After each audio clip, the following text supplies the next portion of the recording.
ألا إن الحمد لله نحمده ونستعينه ونستغفره ونعوذ بالله من شرور أنفسنا ومن سيئات أعمالنا من يهده الله فلا مضل له ومن يضلل فلن تجد له هاديا مرشدا وأصلي وأسلم وبارك على سيدنا وحبيبنا وإمامنا وأسوتنا محمد صلى الله عليه وعلى آله وأصحابه وأهل بيته والتابعين لهم بإحسان إلى يوم الدين. أما بعد، فإن أصدق الحديث كتاب الله، وإن خير الهدي هدي محمد صلى الله عليه وسلم، ألا وإن شر الأمور محدثاتها، وكل محدثة بدعة، وكل بدعة ضلالة، وكل ضلالة في النار.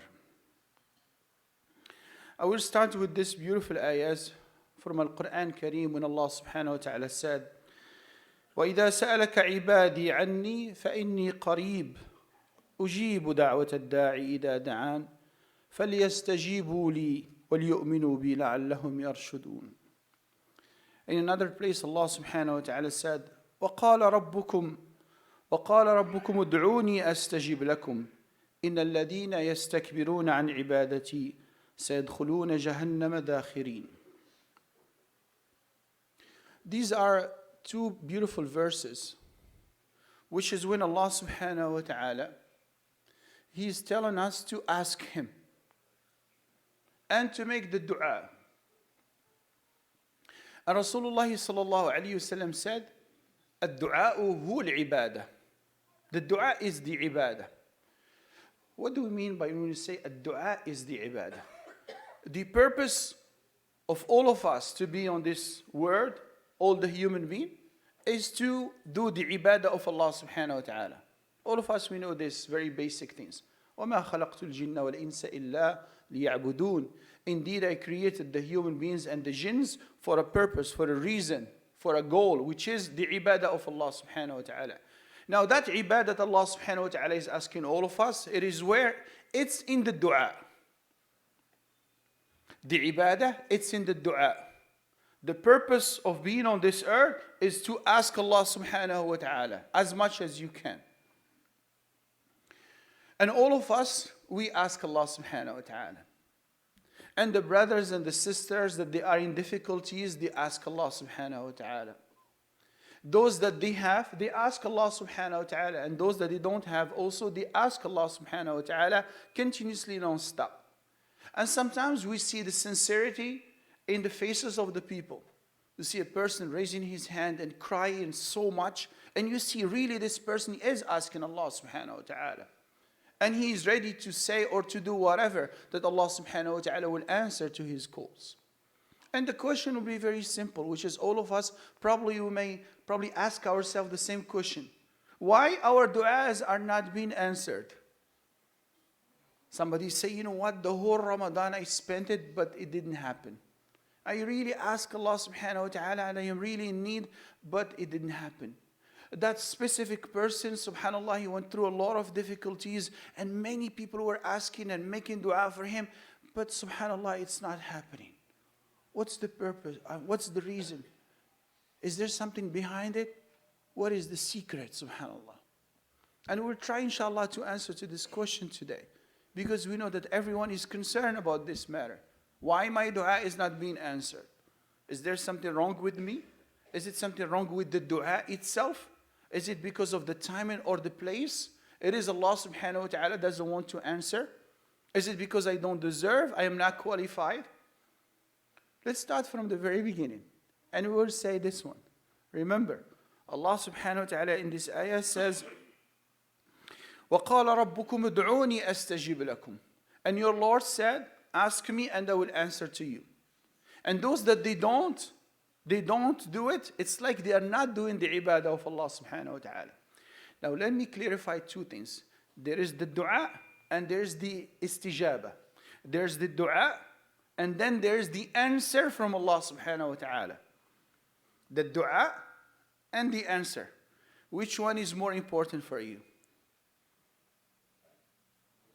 It's supposed to be the dua itself.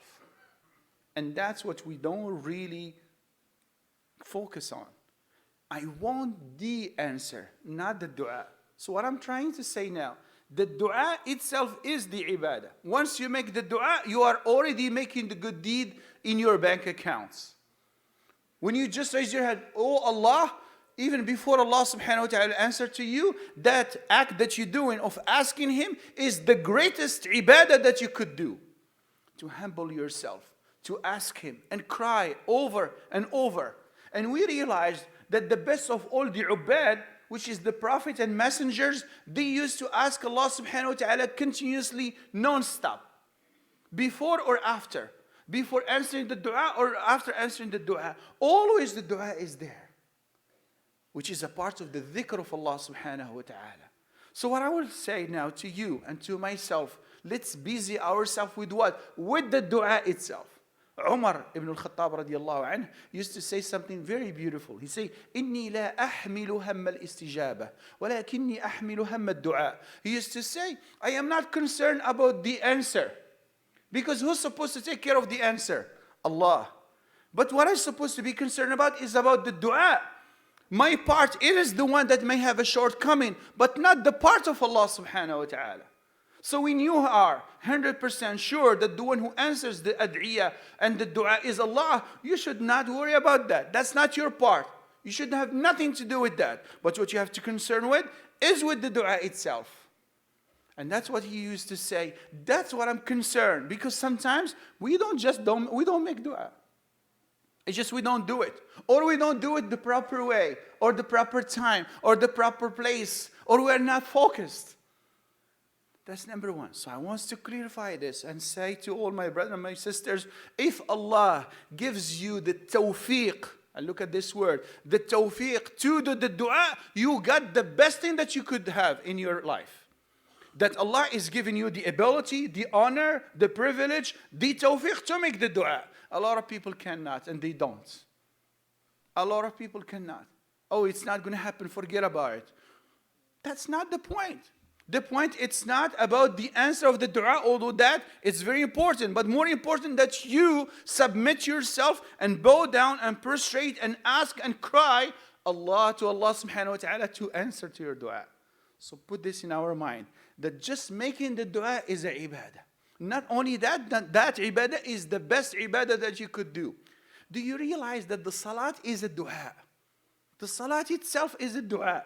Do you realize that the most and greatest surah in the whole Quran, which is Al-Fatiha, it's all a dua. When you started praising Allah and asking Him, اهدنا الصراط المستقيم إياك نعبد وإياك نستعين. So this is one simple point that I wanted to touch. Busy yourself with the dua. Now the other part. And it's so touchy and so beautiful. Rasulullah sallallahu alayhi wa sallam said in the Hadith al-Qudsi, which is Allah speaks to us, and He said, من شغله ذكري عن مسألتي أعطيته أفضل مما أعطي السائلين. Allah subhanahu wa ta'ala is talking to you directly, and He said, the one that he is more concerned and he is more busy with remembering me, which is the dua, I will give him even better than what I give to those that they keep asking. Because you what? You are focusing in what? On the ibadah, to please Allah. So definitely Allah subhanahu wa ta'ala is going to please you. وَقَالَ رَبُّكُمُ ادْعُونِي أَسْتَجِبْ لَكُمْ. Call me and I will answer to you. And this point also has to be present always in our mind. Let me ask him and ask him and ask him, and it's his job to answer to my dua. He may answer the way that you are expecting, or he may answer in a different way. And that's what we're going to go through again, inshallah. Sometimes you make the dua in a beautiful place, in a beautiful time, but the dua is not answered. Or you think the dua is not being answered. The good news also for the brothers who are sincere and their dua are not answered. The good news, the bushra is what? The hadith, subhanallah, which Rasulullah sallallahu alaihi wasallam also mentioned. And he said, إِنَّ مِنْ عِبَادِي مَنْ أُحِبُّ دُعَاءَهُ. Among my servants, my slaves, some that I love their du'as. When they ask me, Ya Rab, Ya Rab, Ya Rab, I love it. Allah likes it so much. So what does He do, Allah subhanahu wa ta'ala? He will tell to Jibreel alayhi salam, I'm going to answer to that person, but you know what? Delay it. because I am enjoying listening to the dua of that servant of mine. Or as the hadith says, إِنَّ مِن دُعَائِي إِنَّ مِنْ عِبَادِي مَنْ أُحِبُّ دُعَاءَهُ فَأَبْتَلِيهِ. Some of my servants, I love their dua, so what I do, I put them in ibtila, in a trial. So they will come to Allah subhanahu wa ta'ala and ask Him, and Allah likes it, and He loves it. My brother or my sisters, if Allah delays your dua and He didn't answer, don't think that just Allah is rejecting you. Probably you are so special to Allah, and Allah, He loves this dua of yours. And probably Allah subhanahu wa ta'ala, once He answered to you, what will happen? You are not going to be the same. And that's the nature of the human being. Some of the scholars give such a beautiful example. And he said, you know what? That's just like the example of a child and his father. وَلِلَّهِ الْمَثَلُ الْأَعْلَى. He said, there's a child, let's say a teenager, and the father, he gives him his pocket money once a month, right? So what that child does, or what that teenager, he may come to the father only on the day when he's supposed to get the pocket money. Now, the father, he finds a different way. So what he says, I'm going to give him his pocket money every day. So every day that child, what he will do, he will come at the door, goes around waiting for the pocket money. So some of the servants of Allah subhanahu wa ta'ala, which is Allah likes them, He warned them to be at His door every day, because they're going to make more good deeds by being and asking Him every day. So when your dua is being postponed or not answered, don't lose hope, because definitely we, the Muslims, we never lose hope in Allah subhanahu wa ta'ala. That's another one. The other part, Allah subhanahu wa ta'ala, He delays those istijabas for many reasons again. We'll give the same example of the children again. Sometimes a child is asking his father for a certain thing, for a toy, or for a game, or for whatever it could be. And the father knows very well that if I give that thing to my child, it's not good for him. You may find the child, you may see the child, he's crying and dying. My father is not giving to me. And we know we have this experience. You take a child with you to a toy store and he wants that specific. And no, I just want that one. And he slips on the floor and he doesn't want to move. I want that. The father knows that even if I buy him this, he's going to break it right away. It happens all the time, right? Or you know what? That's not good for him. It may harm him. It may hurt him. So what the father does? He will postpone it. He will delay it. And because he wants to give him something better. It happens with us also. We keep asking Allah subhanahu wa ta'ala for specific things. Some mostly worldly things, which is Allah, He knows with His hikmah, that's not good for you. But we don't see that. وَيَدْعُ الْإِنسَانُ دُعَاءَهُ بِالشَّرِّ. Sometimes we ask things and we think, that's what I want. If I got that thing, that's it. And there is a hikmah behind it. That's not what you need. That's not which is good for you. But Al-Hakim, Allah subhanahu wa ta'ala, He is the one who knows what is good and what is bad for you, subhanAllah. But we don't see it. Not only that, sometimes the dua of Allah subhanahu wa ta'ala,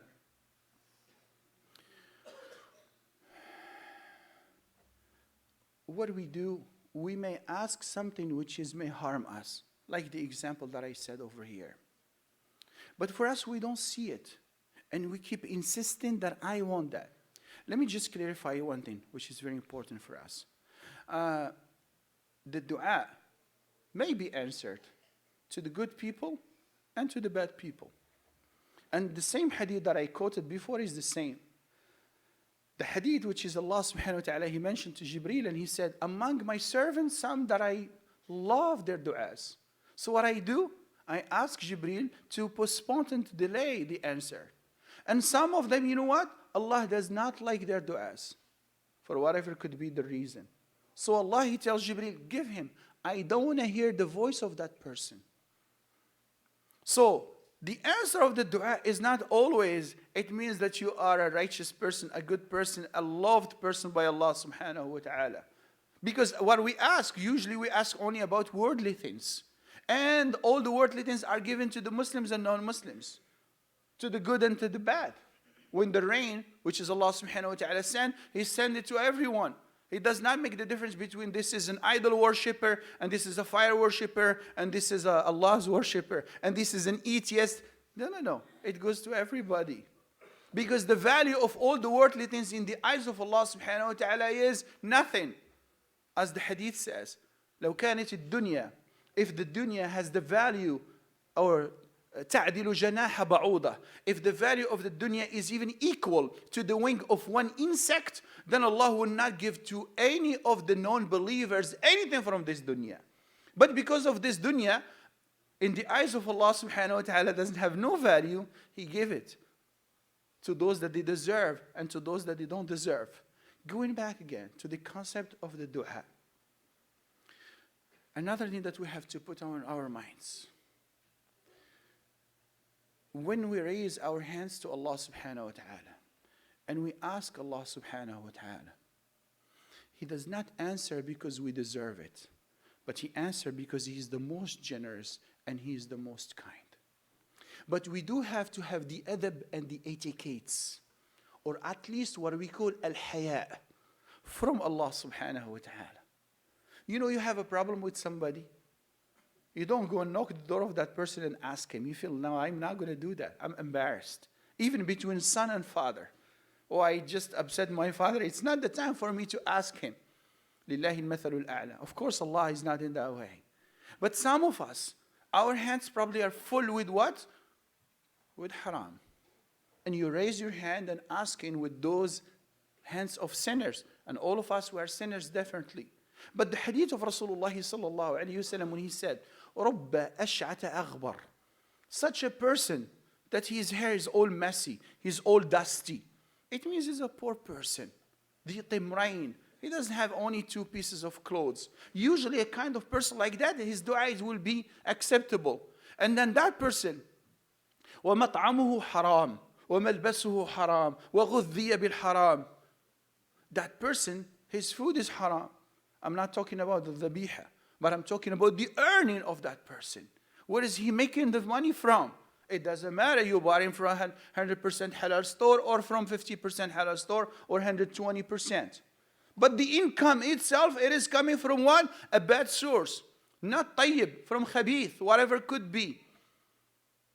So that person that's what he eats. That's what he put in his stomach. وَمَلْبَسُهُ حَرَامٌ, his clothes also. It means the earning of the clothes is also haram.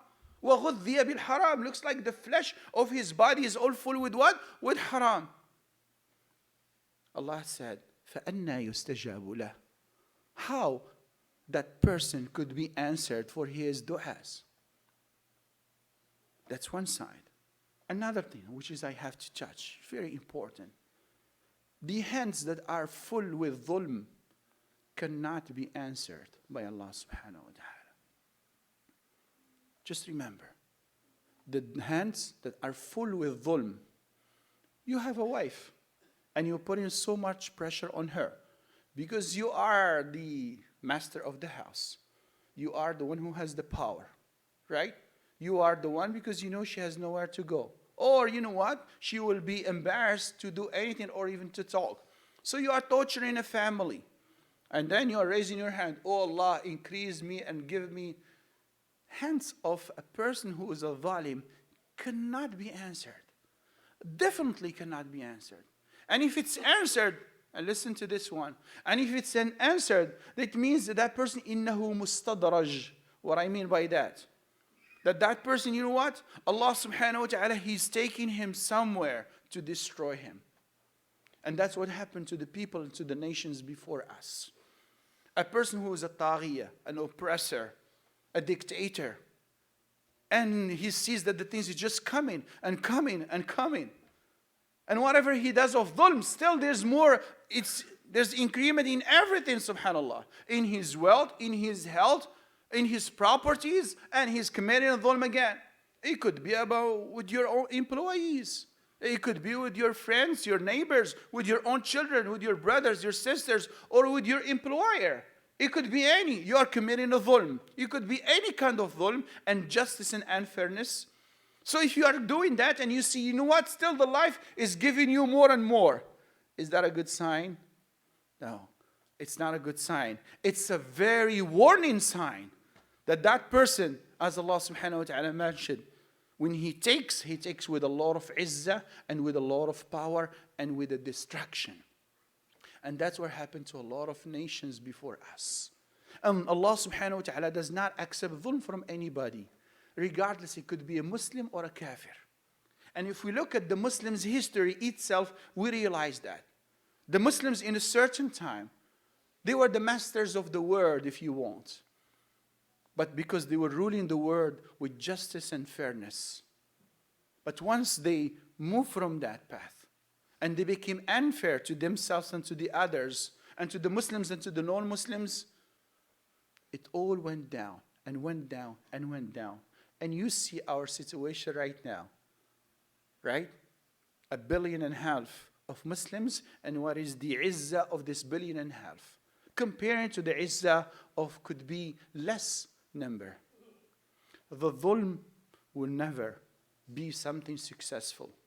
And Allah subhanahu wa ta'ala said that, you know what? He may send a nation that will destroy the people that committed dhulm, even if those people who are committing dhulm are Muslims themselves, and the others are not.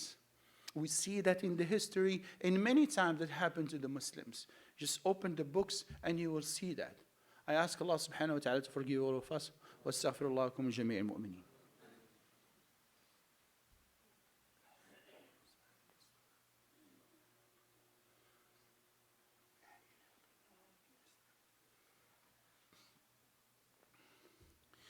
الحمد لله وحده ولا يدوم إلا ملكه والصلاة والسلام على من لا نبي بعده محمد صلى الله عليه وعلى آله وصحبه.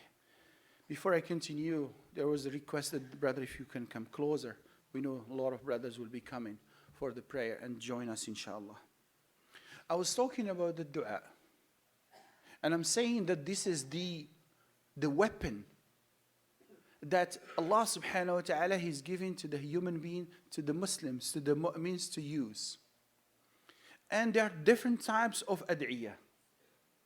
And different types of ad'iyah, which is when you use in the proper way, Allah subhanahu wa ta'ala definitely will answer to you. Time is very short to talk about those. But just one of them, which is we call al-istighfar. Asking for forgiveness. Remember this. It is a weapon that you have in your hand, and you could use it for anything. For anything? Yes, for anything. Al-Hasan al-Basri, radiyallahu anhu, somebody walked to his place and asked him, "Oh Hassan, I have a lot of problems with my rizq." He said to him, "Istaghfirillah." And he left. Another person came inside, and he said, "Al-Hasan al-Basri, I have problem for such a long period of time. I'm trying to have even one child, but it's not working." He said, "Istaghfirillah." Another person asked him for something else. He said to him, "Astaghfirillah." One of his students asked him, "Hassan, or teacher, how is that?" He said, "Didn't you hear Allah subhanahu wa ta'ala when he said, قُلْتُ اسْتَغْفِرُوا رَبَّكُمْ إِنَّهُ كَانَ غَفَّارًا يُرْسِلِ السَّمَاءَ عَلَيْكُمْ مِدْرَارًا وَيُمْدِدْكُمْ بِأَمْوَالٍ وَبَنِينَ وَيَجْعَلْ لَكُمْ أَنْ." He said, "Didn't you hear Allah subhanahu wa ta'ala when he said to the people, ask Allah for forgiveness. He will send the rain," means the rizq. وَيُمْدِدْكُمْ بِأَمْوَالٍ وَبَنِينَ, and He will give you money and He will give you children. Ask Allah for forgiveness. Don't stop from the bottom of your heart. One thing I would like to close with, it's just an advice to all my brothers and my sisters and to myself. We try many solutions and it doesn't help. And we may ask why it's not helping. Because there's only one solution and one way to get back to the path of Allah subhanahu wa ta'ala. A beautiful scholar gave a beautiful example about this. And this is what he said. When there is darkness, every single person, he will try to use his own light according to his ability. A poor person, he may light up a candle because that's all what he could afford. Someone who's richer, he may have something better. Sometimes someone rich, he may put something better. And you know, the kings and whatever what they have. And that's in the time of the darkness. Everyone, he will do according to his ability, to his intellect. Right? But when the daytime comes, and the sun that comes from Allah comes, do anybody needs any light? Or the light, imagine right now if we go outside and someone is turning on the light. What is he doing? Does it has any value? Does it give you any light? That's exactly the light of Allah, which is the Quran and the Sunnah, and the light which is according to your intellect and your desires. We ask Allah subhanahu wa ta'ala to forgive all of us. لا إله إلا الله وحده لا شريك له له الملك وله الحمد يحيي ويميت وحي لا يموت بيده الخير وإليه المصير وعلى كل شيء قدير. ربنا آتنا في الدنيا حسنة وفي الآخرة حسنة وقنا عذاب النار. اللهم اشف مرضانا ومرضى جميع المسلمين، اشفهم وعافهم واعف عنهم يا أرحم الراحمين. اللهم اغفر لموتانا وموتى جميع المسلمين، تقبل منهم وتجاوز عنهم يا أرحم الراحمين.